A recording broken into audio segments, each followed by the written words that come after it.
heard the conventional view. Now prepare yourself to hear the other side. High school teachers Mike Margison and Justin Spears bring you the alternative view you didn't get in the classroom. Now here they are, Margison and Spears. Hey, good evening, everyone out there. Thank you for tuning in to another episode of The Other Side. We are happy to be with you on this Wednesday evening. Hope you are doing well wherever you are. I know we are fondly glad that the weather is starting to turn around where we are, and that always springs hope and getting out and doing more and everything. So we're really excited about that. So thanks for being with us this evening. As always, our ways that you can get a hold of us, our contact information, all of our social media. You can get us on Facebook at TOS_podcast. You can get us on Twitter at TOS Podcast. Our personal information at Justin Spears and at Mike Margison on Twitter. You can find us there at Mr. Margison and at Justin Spears 4. You can get us through our Other Side email. That is Margison, MARGENSON, and Spears, all one word, at gmail.com. We're excited, again, I don't know that we say this enough, Mike, and it's partly my fault, to be a part of the Cerberus Radio Network. And we are very, very pleased to be on their platform as well, partnered with them. There's some great content that you can find on the Cerberus Radio Network. Suzanne Sherman and the Wasatch Report. You've got Jeff and Dan with the Renegade and Rambler show, and they each have their own show, the Bailey Report. And so you can find those guys over there on Cerberus Radio Network. They have a YouTube page and a Facebook page as well. We encourage you to follow us up over there on that as well. And then the other social media, or I should say the mobile ways you can catch the show, we are on iTunes. We're on Google Play. You can also find us on the Spreaker app. And last but not least, you can find us on the radio online at WCVLAM.com, 1550 AM, 92.1 out of Crawfordsville. Shout out to Dave Peach over there and the gang. They do a fantastic job of making sure that our show is brought to our listeners every Saturday morning at 8 a.m. So we certainly appreciate them as well. So having gotten all of that out of the way, it seems like that is a growing list each and every week. We're pleased again that you're with us tonight. Let's welcome in the other side of the other side, Mr. Mike Margison. How are you doing this evening, sir? I'm doing well. Thanks for asking. Very good. Very good. Well, we have kind of been in flux here over the last week. We had been bringing you a series on events in history, particularly obviously with American history. And as we always do, presenting you the side that you would get through the textbook and in the classroom, the traditional conventional viewpoint on things. And then, obviously attacking it from the other side, the side that you won't get or that you won't hear in the classroom or the media. And so we've had a couple of guests that we've been trying to line up, and we're working toward that. We're looking at trying to get a couple of guests lined up, and when we can get those confirmed, we'll have those. But in the meantime, we're going to continue to move forward in this series that we're doing. And tonight we're going to be taking on the other side of slavery. And so what we're going to do here is start off with a global perspective on the slave trade and what slavery has meant, more of a worldwide impact, but then kind of start to narrow in on the role that the New World, that America, the colonies would play in the slave trade. And then I'll kind of wrap us up with the founders and what their viewpoints and their actions towards slavery were. So that's kind of where we're going here with this evening. Hope you enjoy this show. And I'm going to have Mike lead us in here and talk to us a little bit, Mike, about slavery from a global perspective. I think the conventional wisdom, if you were to crack open a textbook dealing with early American history, is that slavery starts and stops with America, that, we are unique to this concept, that certainly we were the largest, I guess, abuser. I don't know if that's the right word of the slave trade. But talk to us a little bit about slavery on the global scene.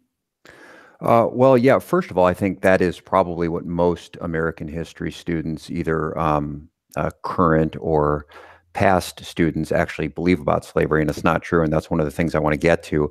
But I just want to address really quickly that given the fact that our topic here is slavery, and the name of the podcast is The Other Side.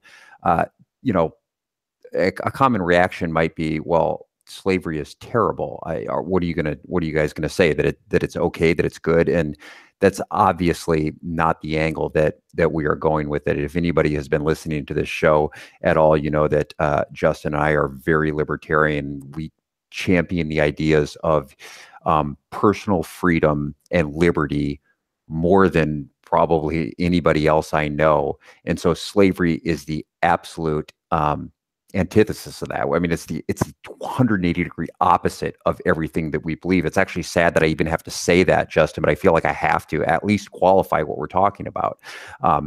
And you know, I think being like states' rights people, and I think you would probably agree with me here, being states' rights people, one of the lazy arguments that we get is that, oh, it's states' rights, that's just code word for slavery, right? I mean, that's what the South was arguing for, was states' rights. So, you know, if as libertarians we you know, are in favor of states' rights, then it must be that we're in favor of slavery. And that, like I said, that is extremely lazy. Just imagine for a possibility that you can be in favor of states' rights and absolutely opposed to the idea of keeping humans in bondage. Those two things can happen together. So the angle that we're going to take it from is not that slavery is a good thing, you know, not at all. My problem is the way that it is taught in American history, and in the way that it's taught in history at all. It's taught in a really disingenuous fashion. And I think if you were to poll like U.S. history teachers at the high school level, if you were to poll them and you were to say, I want you to list for me the, you know, or if you just gave them the list, you know, here are the 20, you know, most important things in American history. I want you to rank them. You know, what would you put at the top as far as the thing that most needs to be taught, cannot cut out? It's the most important thing in U.S. history. I'm willing to bet that most U.S. history teachers would put slavery at the top. And it's not that I have a problem with that, but I think I can comfortably say that. But where it starts to get a little bit curious here is a lot of these teachers are also world history teachers. That's a common assignment at the high school level, to teach U.S. history and world history. And I think if you were to poll world history teachers just from a world history perspective, and you were to say, okay, you know, here are the most important issues in world history, I want you to rank them. You know, what issues in world history would you rank up at the top? Absolutely, that you have to teach. And I don't even think slavery would make the top 5. I don't even think it would make the top 10. It's just not taught in world history. You know, people might say, you know, they might give something lame like imperialism or World War II or the, you know, advent of writing and civilizations and stuff like that, but they wouldn't talk about slavery. I mean, we've taught world history. It's just never taught. You don't see it in the textbooks. So you have this disconnect where it's emphasized in one discipline and then, you know, more or less ignored in another discipline. And that's why I think it's taught in somewhat of a disingenuous fashion. So what it looks like to me is that it's not about slavery, really. It's about one very specific type of slavery that gives an opportunity to America-hating authors and professors to preach their anti-American rhetoric. So what I want to do here is I want to take a second just to look at slavery, like you said, look at slavery in general as a global topic. It's long and brutal history, but it's complete history, the one that I think most American students don't get. And the important thing that I want to start with here is that people have to know that slavery is older than freedom. The ideas of human liberty have really been around since the Enlightenment. We're talking about, you know, about 300 years ago. The institution of slavery is thousands of years old. It is much older. One of my favorite authors and economists, his name is Thomas Sowell, and he writes a lot about slavery. He was he is Black, but he was a young man in the South. He grew up in the South, and then he moved to Harlem, and this was in the pre-civil rights era, and so he talks a lot about that. But anyway, having grown up in kind of that area that was not, you know, very I want to favor. It wasn't a great place for a young Black man to grow up. Becoming a teacher later on, he was having a conversation with another young student who said, "Where did slavery come from?" And Dr. Sowell said, "You know, a better question is, where did freedom come from? Because freedom is slavery is almost the rule, and freedom has been the exception if you look at it in terms of world history. So we can look back at, any of the early kingdoms, ancient Mesopotamia, where it's written in Hammurabi's code. Most people know that in ancient Egypt, it was slaves who built the pyramids. Widespread slavery in ancient China, even India, which is a little bit more of an egalitarian society by those early civilization standards. India had slaves. Ancient Greece, Rome, the Persian Empire, the Arab Empire. West Africa, early West African kingdoms, medieval West African kingdoms, East African kingdoms. Over here, Mesoamerica, the Mayans, the Aztecs, the Inca, all slaveholders. North American tribes, slaveholders. Tsarist Russia, probably the king of slaveholders in terms of just raw numbers throughout world history. So slavery is something that has been going on over time, and it has touched literally every single corner of the globe, unfortunately. But what I want to turn to here is I want to focus on the idea of slavery in Africa, because that's what we, when we talk about it in U.S. history, of course, the slaves that were brought here from Africa. But slavery in Africa had been going on for centuries prior to any European arrival on the continent whatsoever. It was part of the everyday culture there. And when the Europeans arrived, they simply took part in an already existing, well-defined apparatus. And that's not to say that it's okay or that it's good, but it's to say that it was there. And that's one of the reasons that they began trading with these West African kingdoms. In fact, there is an esteemed African-American historian. His name is Nathan Huggins, and he points out in one of his books, quote, virtually all of the enslavement of Africans were carried out by other Africans.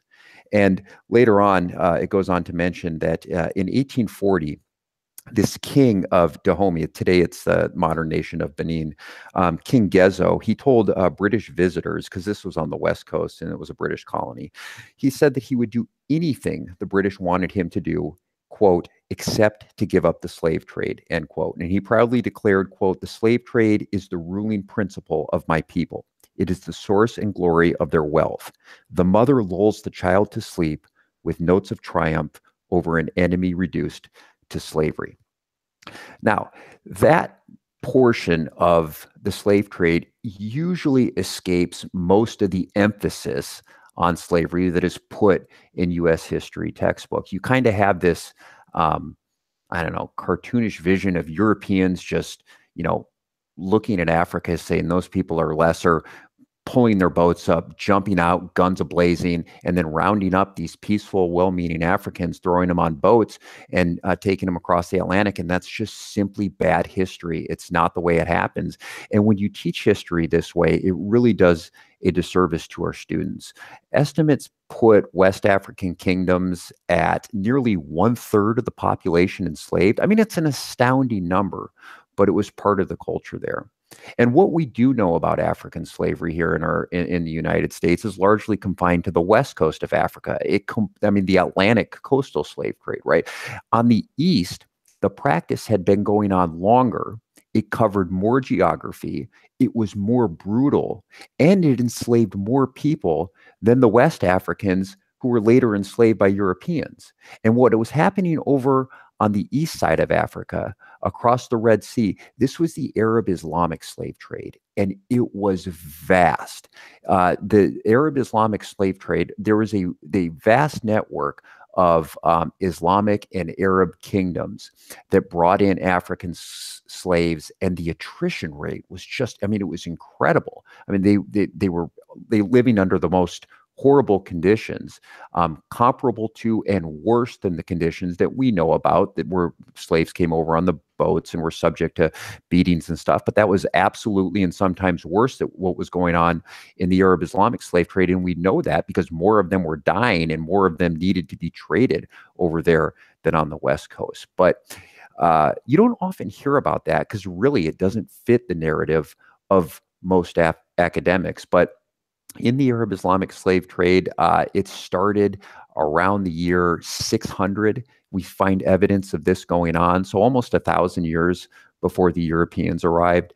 And if you ever want to look something up, just look at the slave port of Zanzibar off the east coast of Africa, where as much as 90% of the population were enslaved people waiting to go over to the Arab empires. And this was a common theme throughout the Islamic empires. But again, in world history, when we learn about the Arab and Islamic empires, there might be a passing mention of the slave trade, but you don't get chapters and chapters of it like you do in U.S. history. It's just kind of mentioned, if it's mentioned at all. I remember when I used to teach it, the name of the dominant chapter here, the relevant chapter, was called the Golden Age of Islam.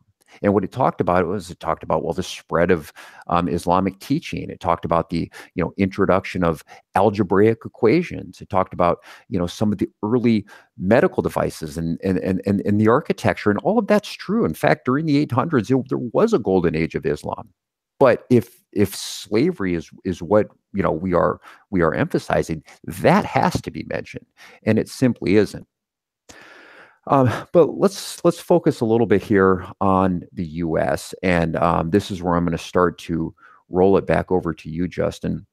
I think so similar to the way that we polled U.S. history teachers, I think if you polled U.S. history students, and you alluded to this in your intro, if you were to ask them, okay, which country in world history is the worst offender when it comes to the slave trade? Which country is most guilty of slavery? I would have to imagine that virtually all of them would just instinctively say the United States, really, because they're not taught anything else. And so what are the statistics here? Well, of the 12 million, roughly 12 million African slaves who were transported across the Atlantic. Well, I guess we should focus on about the 10.5 million who actually survived. There were over 1 million who didn't even survive the passage. But of the 10.5 million who did survive the passage, how many came to British North America, what we now know as the United States? It's about 388,000. Those are the most recent estimates I could find. A very small percentage, right? That amounts to about 3.5%. You contrast that with how many went to Brazil under Portuguese dominance. Well, there's a little over 4 million slaves who who were transported to Brazil. That's about 36% of all Africans brought over from Africa ended up in Brazil. 3.5% in British North America. You look at the British and French West Indies combined, about 31% of the slaves, a little over 3 million, had gone there. So just in terms of numbers, it's just a misnomer to say that the United States is somehow uniquely guilty for this crime of slavery. And I think that's just what a lot of students believe, but I think that's what the authors and the professors want them to believe, that America is somehow uniquely guilty, and it's an incorrect narrative. And there are so many, when we teach kids bad history deliberately because we want to get a point across, there are so many valuable lessons to be learned from history that you can't learn if you're just teaching them, fake history. It's unfair. And this is where I want to start to get over to you, Justin. I think the teaching about our founding fathers has just been falling apart lately because of this issue on slavery. And I noticed this a couple of weeks ago. It was the 275th anniversary of Thomas Jefferson's birth, and he was the founder of the University of Virginia. And Jefferson is an absolutely incredible individual and there is so much to offer students about his mind, his way of thinking, what he believed, his role as Secretary of State and president, just everything that he did. And what did people write on his monument? So on the morning before this celebration, somebody went out and they spray painted "racist" and "rapist" on the monument for Thomas Jefferson. And these are college students at the University of Virginia.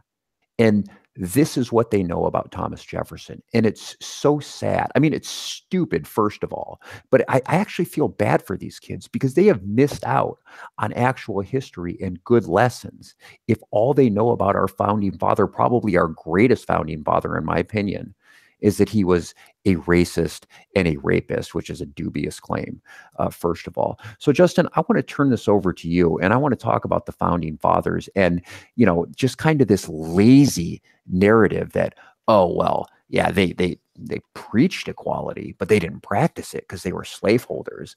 Is that what we should know about them?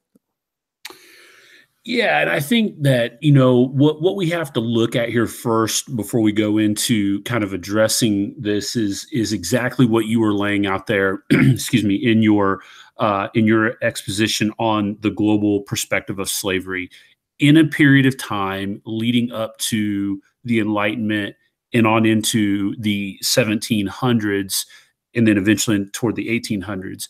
You have to look at the world through that lens.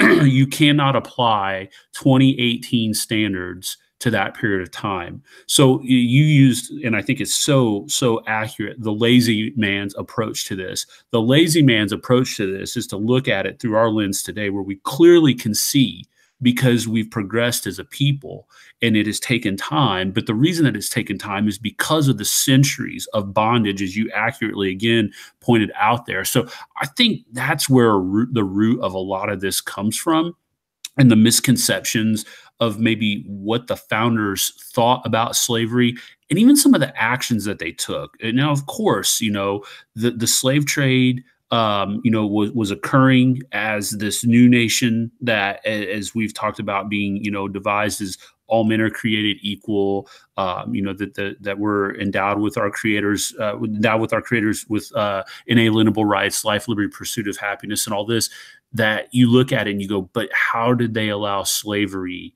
to occur and continue under all of this? And again, I think the answer goes right back to the idea that this concept and institution of slavery was so entrenched, not just in their mindset, but it was a global mindset.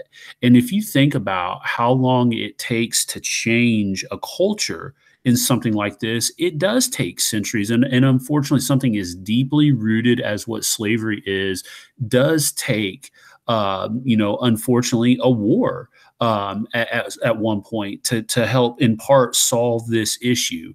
Now, I don't agree with the way that it was done, and I don't think it had to happen the way that it did, but it ultimately did happen. And so I just wanted to real quickly here give the listener a little bit of like fodder, just something to think about. You're not going to hear this presented in a standard classroom. I'm willing to venture that if you're a parent out there and you have a junior high, 8th grade to high school student, and you were to sit in on the lesson that's taught or the unit that's taught on slavery and early American history, you're probably not going to hear this side presented in the classroom. And so we're going to analyze this real quickly from two perspectives. Number one, what did the founders say? And number two, what did they do, right? That's what we want to analyze. We don't want to talk about conjecture or speculation or revisionist history. We want to look at direct sources. So I've got a couple of excerpts from some letters here that were written in part by Washington, Adams, and Franklin. I just want you to listen here to the wording that is contained in these excerpts. This is a letter from George Washington to Robert Morris. He says, "There is not a man living," and this is from April of 1786, by the way, "there is not a man living who wishes more sincerely than I do to see a plan adopted for the abolition of it being slavery." John Adams, in a letter to Robert J. Evans, June 8, 1819, "Every measure of prudence, therefore, ought to be assumed for the eventual total extirpation of slavery from the United States. I have, through my whole life, held the practice of slavery in abhorrence." Franklin, in an address to a public forum in the Pennsylvania Society in 1789, "Slavery is such an atrocious debasement of human nature that its very extirpation, if not performed with solicitous care, may sometimes open a source of serious evils." And so you hear the language, right? Very, very strong, passionate language here about the ideas of slavery. Hamilton, right? Alexander Hamilton, who we have criticized on previous episode before, in August of 1795. The laws of certain states which give an ownership in the service of Negroes as personal property constitute a similitude between them and other articles of personal property, and thereby subject them to the right of capture by war. But being men, by the laws of God and nature, they were capable of acquiring liberty. And when the captor in war, to whom by the capture the ownership was transferred, thought fit to give them liberty, the gift was not only valid, but irrevocable, meaning he identifies them as men, not property. And finally, James Madison, in a speech at the Constitutional Convention, said, "We have seen the mere distinction of color made in the most enlightened period of time, a ground of the most oppressive dominion ever exercised by man over man." Again, another reference to slaves as man, not as property. So you certainly can hear the language here in just these brief excerpts. Now, I want to talk for just a second here before we start to wrap up about, okay, but actions speak louder than words. These guys were hypocrites. That's what we see in some modern history. Like if you read Joseph J. Ellis, his piece on Jefferson and Adams, you see a lot of this, right? As the Sally Hemings incident, Jefferson being a slaveholder, Montpelier, all of this. That essentially what people say, okay, that all sounds great on paper, but these guys were slaveholders. They're hypocrites. Well, partly, maybe, yes, that makes them human, right? That they said one thing and did another. Who among us has not said one thing yet done another? And so I want to look at some of the things that they did do. When you look at some of the steps that were taken along the way, there was a gradual movement early toward the abolition of slavery post-constitutional convention. Now, once you get into about the mid 18 teens and 20s, you start to see kind of a peeling back as the southern states started to see what was to come with the abolition of slavery and what that would do to their economy, that, you know, the brakes got pumped and that there was some stiff opposition in the southern states. But you had the creation of free states, right? I mean, you look at the Northwest Territory, when you look at the Missouri Compromise, you've got states that are being created as free states. In fact, we attended a convention where they talked here about the state of Indiana and how we were almost a slave state, yet we become a free state, and the impact that that has. There's the fact that slave states have manumission laws, right? That people were able to free their slaves.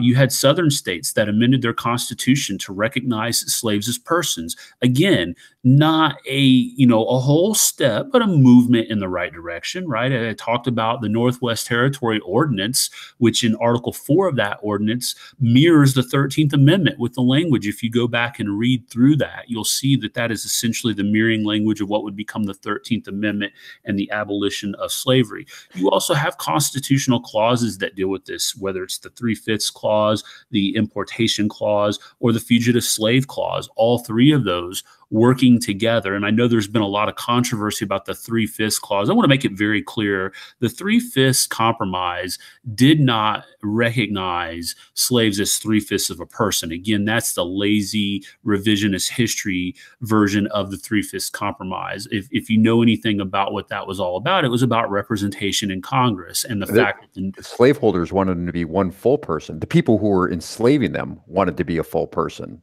Yeah, absolutely. It was the northern states that didn't want them to count for anything. They said these people are property. You can't count them in your census. How are you going to do that? So it's kind of interesting to see those two perspectives there trying to align with one another. So you've got a number of different things. And look, what this all boils down to as we wrap up here is, again, I go back to the idea that you've got to see it through the lens. And I know that's a very difficult thing because you're putting yourself back in a period of time where you're saying slavery was okay. And that's not what I'm saying. I'm not saying to put yourself in a position, to say that slavery was okay.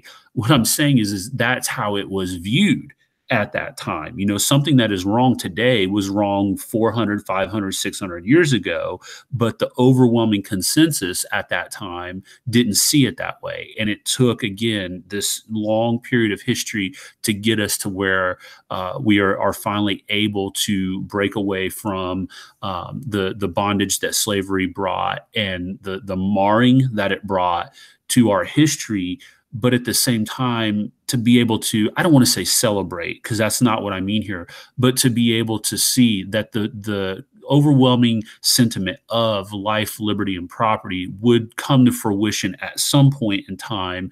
Yes, it's unfortunate that it had to happen the way that it did. But I think by and large, if you stack this up to what was being said and done during this period of time, the founders stand up on the side of gradually starting to tear and chip away at this thing, right? That they're starting to plant the seeds out there that this is not a good thing. Yes, this nation is being forged and conceived, but we're doing what we can in gradual chunks. And listen, there were lots of questions and debates about what would happen once slaves were freed. Would they be allowed to participate in our society? Would they be sent back to Africa? Would they be given rights the way that free white men were given? And we can obviously discuss that in more detail in the bonus time here. But again, as we wrap up, hopefully that again kind of provokes you. Go back and read these primary sources, folks. It's not difficult. You can find them online, a simple Google search. There's all kinds. John Jay, one of the founding fathers, one of the authors of the Federalist Papers,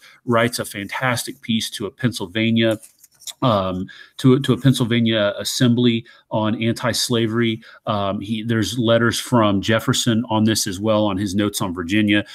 Jefferson had some very strong language that was anti-slavery. He wanted to pin the whole slavery movement on the King of England. In fact, the founders wanted to walk back some of what Jefferson was saying about slavery. So you can examine and study all that as well if you look at Jefferson's notes on Virginia. So that's going to have to wrap it up for this episode here. Again, I hope that kind of gets the wheels turning for you a little bit on this and kind of gets you to turn your head a little bit and say, wait a second, that's not, and that's exactly what we want to do. That's not how it's been presented.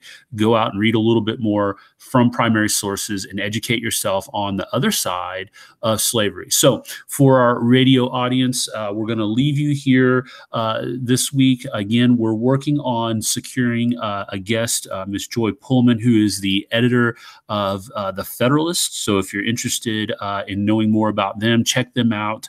They're on Twitter at Federalists. That you can go to their website as well, the Federalist, and read. They have some really great stuff over there. We hope to be able to bring her on, or at least get an interview with an article that she wrote on education. I know that's a topic that we've talked about a couple of times, but there's some really great things that we've hit on that we want to bring her on and talk about. So again, I hope you can tune in to us next week. Until then, you have now heard The Other Side. Okay, Mike, I want to just real quickly here pick up with what I was talking about, if you don't mind bearing with me here for just a second. I want to focus in more here on Jefferson. You did a really nice job of kind of talking there as a lead into me about Jefferson. And obviously, he's been a very divisive person in our history over time. And certainly there's been movements in history where he's been seen as that strong founding father, the great mind that he was, the founder of the University of Virginia. And then as the social justice movement has kind of come along, it's ebbed back to, okay, he was a hypocrite, he was a slave holder, all the way down to the personal attacks with the Sally Hemings incident and things of that nature. And so I mentioned there partly toward the end that Jefferson had some really strong language that he was containing in the original drafts of the Declaration of Independence, and what was documented as what he was saying in the Virginia state legislature as well. I want to play a part of a clip here for you and then get your reaction on this. This is from John Meacham, who's the author of a book, Thomas Jefferson, The Art of Power. And he did about an 8-minute piece on CBS News a while back. This is about 5 or 6 years old now. But listen to what he's saying here. The interviewer is asking him this question about the language that Jefferson contained in these writings. And listen what he has to say about this. I'm going to play this clip here. New England, there had been a number of people who had made a good bit of money carrying slaves to the New World. Did Jefferson insert the anti-slavery language in the first draft of the Declaration of Independence, knowing that it would be excised? No, I don't think so. I think that I think it was a document that was a burst of creativity.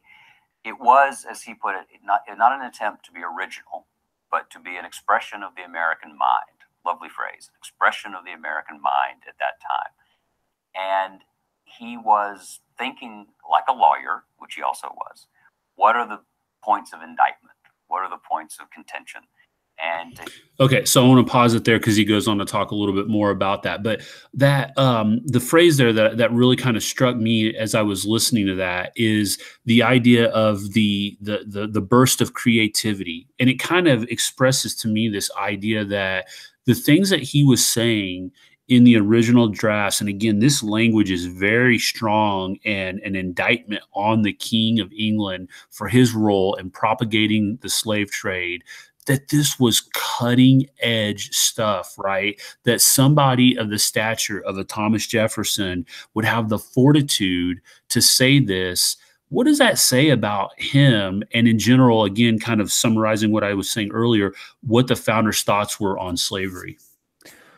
Well, I think it shows that he was an incredible historical figure. And let me just reiterate what I was saying earlier. It's just so sad that what kids know about him. Look, ask a U.S. history student what number President Jefferson was, and most of them wouldn't know. I get, not that the numerical sequence is important, but they probably don't know. Ask them who Sally Hemings was, and I'm willing to bet that virtually all of them, if they know anything about Jefferson, that's probably what they do know. And he the burst of American spirit and his ideas on freedom and liberty, and they're so thoughtful, and the way that he writes is so eloquent, and he did have extremely strong language about slavery. And I think it should be noted, you were doing a really good job of pointing this out about the founding fathers. How about the fact that it was at least controversial? I talked about the history of slavery for thousands and thousands of years. At no point in any of these societies was it even anywhere close to controversial.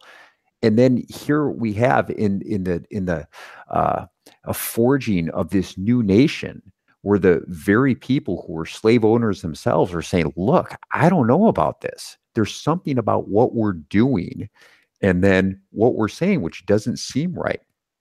And there was a practical sense of keeping the Union together, which I think ultimately they sided with that over all else. But look, if they were just these pro-slavery hypocrites, why would they ban the importation in, what was it, 1807? What would be the point of them doing that? I mean, they could just say one thing and do another. Like you said, that's fairly standard as far as human beings go. But I think that it shows that, like, they really did care about this issue. And I think that the language that they used, like Adams' language or Franklin's language, where they wanted to see the absolute extirpation of this institution here on this soil, proves that, look, they were it was something that they were wrestling with. And yeah, it's a shame, I think, the way that people know Jefferson now. They know him for nothing other than the fact that he was a hypocritical slaveholder. Yeah, that's right. And I think that, gosh, that can't be lost on us here either. And that is, you mentioned that Save the Union, and that was a kind of a rallying cry of those who had started to work towards, this abolition and coming up with a solution here moving forward, only to kind of be met with stiff resistance by others. That can't be lost on us, how fragile the American experiment was on a global landscape. I mean, once we win our independence from Great Britain, that's just the beginning, right? I mean, you've got Spain to the south, you've got the frontier, you've got Native Americans, you've got to still contend with the British, right? And try to come up with a way of being able to create cordial trading relations with that country. Obviously, we were on fairly friendly terms with the French, but remember, you've got the French and British conflict where Washington has to choose what to do, so you've got to tread lightly there.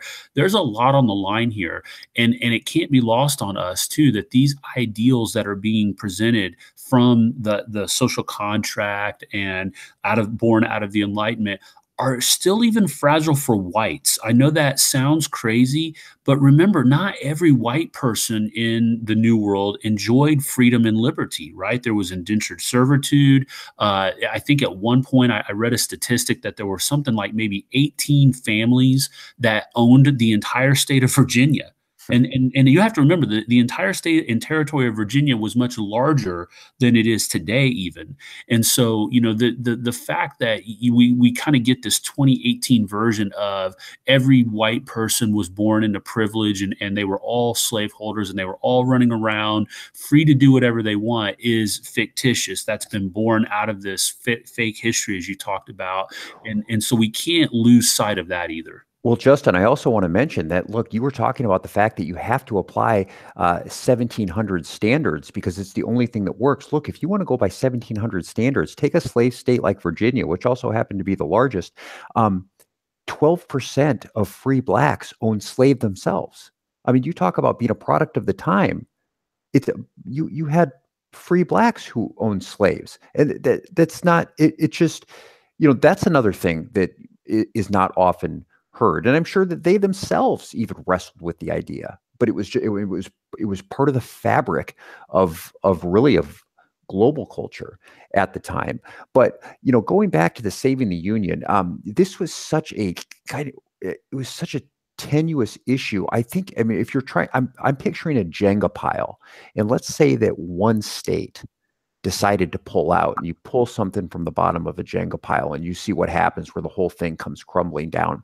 That is honestly what our founding fathers thought was going to happen if they didn't get all 13 on board.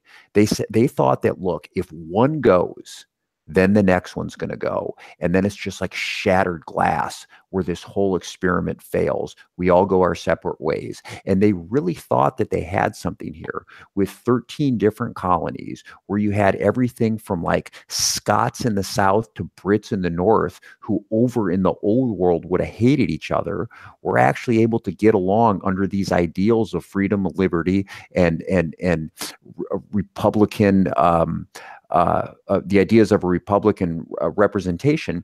And they were absolutely fearful that if one splintered, it would break the whole experiment apart. So yeah, they were willing to appease the South in a lot of different ways. But one of the things that they ultimately decided is that they would keep some of the harshest language abolishing slavery out of the Constitution. And that was all for preservation. Yeah, that's a very good point there. That's absolutely right. There had to be that unifying measure to keep the Union together. And there were times where it was very touch and go. It was very tenuous, especially after the Constitutional Convention and getting the ratifying debates. I would highly encourage our listeners, anyone out there, that if you want to read some really, really great debates on the ratifying of the Constitution, go read the ratifying debates of what went down in Virginia between like Madison and Henry. There are some great debates there, and it kind of shows you the fragility of what was going on. Mike, as we wrap up here, I kind of wanted to throw this out here, and I wrestled with whether or not to bring this up this evening or not, but I think we'd be remiss if we didn't at least address this and talk about it some as well. You were telling me that there's a somewhat of a controversial stance on slavery, and it basically, if I'm getting this right, and you may be able to correct me if I'm wrong here, revolves around the idea that some have actually analyzed not necessarily the good of slavery, but almost kind of like the what if of slavery, right? Where you kind of look at it and you say, think about where the majority of Black Americans are today. And I'm not to saying that they should have had to have gone through slavery, but they did. But they're here in the United States, and they are able to live a life here that had slavery not occurred and not happened the way that it did, where might they be? I.e., in Africa, living in, whatever conditions that might be. What do you know about that ideology and that worldview? Yeah, this is something that I first heard. Oh gosh, it was probably about a decade ago, but I thought it was a really, I thought it was a really interesting take on it. And there was a writer, and gosh, I can't remember exactly who it was, but what he said was, I think it was meant to be a controversial statement, but what he was effectively saying is that, look, if you look at Africa today, I think that blacks in this country owe the Europeans a debt of gratitude rather than I think he was speaking specifically about the concept of reparations, which, oh, good heavens, you know that this is back in the news. Are you aware of that?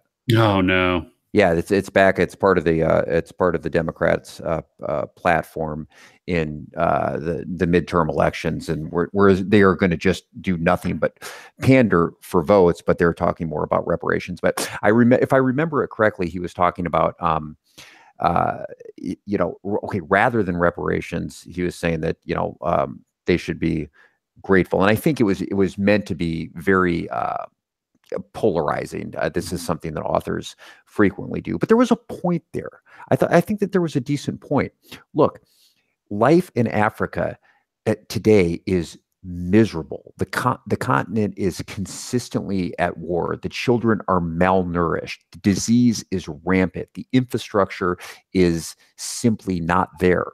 There are no jobs. There is no standard of living. It's awful. And the people who live there, you got to feel for them. I mean, they live in absolute misery. Yet there is no better standard of living for anyone of African descent than the standard of living that they enjoy here in the United States. And that's simply a fact. And that's what he was getting at.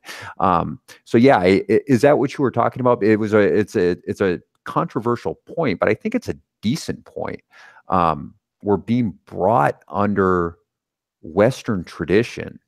Now, of course, the mechanism whereby they were brought here is not okay. And again, I feel like I shouldn't have to repeat this, but there is nothing okay about slavery, nothing at all, at all.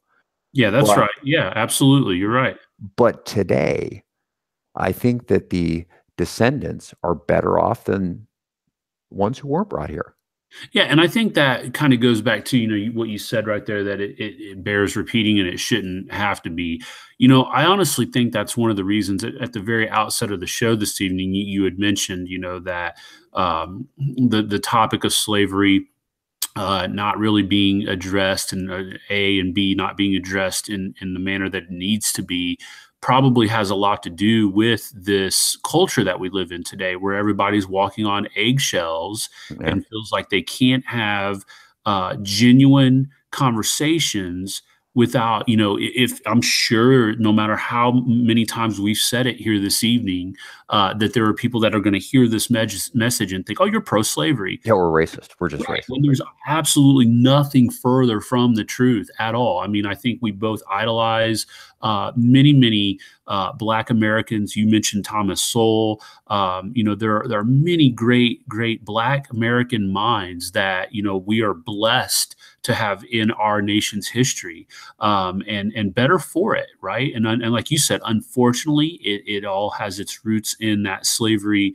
movement. But again, if you look at where we were in a global scene for centuries before the 1700s, and ultimately where we are today, I think when you look at that period of time from the mid 1700s up until post-Civil War, Reconstruction, whatever you want to call it, the progress that has been made, right, has been, I'll stack it up against any record of civil rights in any other country on the face of this earth. I agree. As something that in the long run, we still have a long ways to go on race relations, but the progress that has been made is unparalleled when you look at it in other places. So I hope that kind of resonates with people, and they understand that we're not saying that out of a place of conceit or that white America is superior just because. I just think the ideas of freedom and liberty are what shine in the long run, and we'll continue to get better at it. I agree. Well put. All right. Well, that's going to wrap it up for this evening. Again, we thank you for listening in to our show this week. As I said before we left the radio audience, we hope to be able to secure Ms. Pullman for next week. And again, she wrote a fantastic piece in the Federalist. I would highly encourage, if anyone's interested in education, she lives in the state of Indiana with us, and she does a fantastic job there. She wrote a piece on the state of education and had some things that we've just really kind of been kicking around in our minds lately. So I reached out to her to see if she'd be willing to come on the show, and we're just trying to make the schedules work. She just recently had a newborn and had some sickness running through the house, and so she didn't want to commit this evening, but we're going to really try to work to see if we can get her on. If not, we'll continue through our series of history events and continue to bring to you the other side of those events. And hopefully these are thought-provoking and leading you into learning more about them and more fully educating you. So again, Mike, thanks for a great show this evening. Thanks to our audience for listening. And you have now heard The Other Side.